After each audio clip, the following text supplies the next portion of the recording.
I think probably the biggest change overall is the mobility that all three races enjoy at this point, right? So you've got Reapers, you've got Vikings, you've got the Colossus, right? You've got a lot of units that can really get around the map and do a lot of surprise kinds of attacks. And so that means that mobility is a lot more powerful. You can use an infestor to grab enemy units and build their structures. It's a little bit more difficult than it was with mind control on the Dark Archon because it's not a permanent capture, right? So a probe or a drone, if you capture that, you can immediately start building with it right away. Why you'd want a drone, I don't know, but you could, right? But the SCV, it'll stop mid-construction, and you'll have to re-mind control it again to get it back onto construction. It is a significant advantage over time.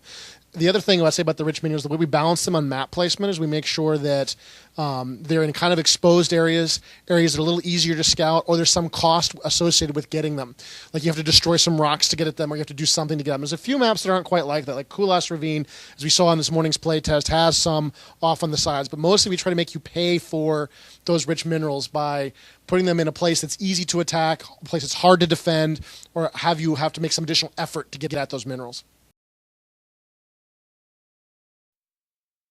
We're allowing up to 8 players in the game, 4v4, or I guess 8-player free-for-all if you wanted to, for regular StarCraft. And then on top, we're allowing another 4 observers on top of that. So 12 is the maximum.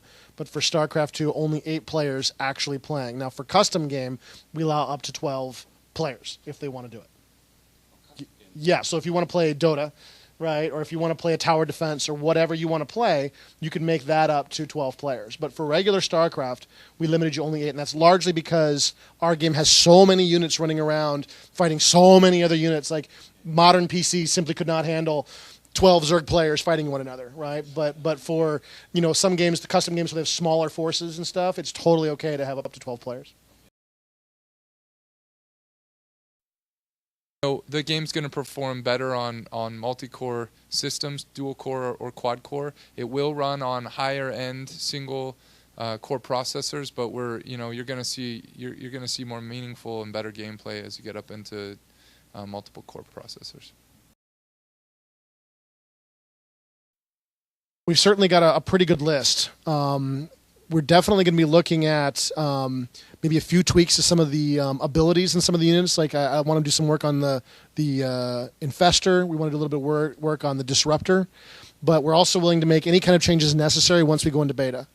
So once we go beta, we'll find out what the fans like, what the fans don't like, and we'll change whatever we need to make the game great. Not going to make before the end of the June. We're targeting this summer. And per region, it's going to be different per region, so we really don't know for sure launch dates for beta even at this point.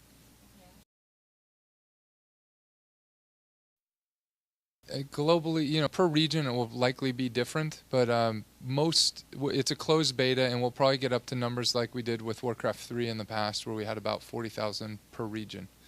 So 40,000 per region is an estimate right now.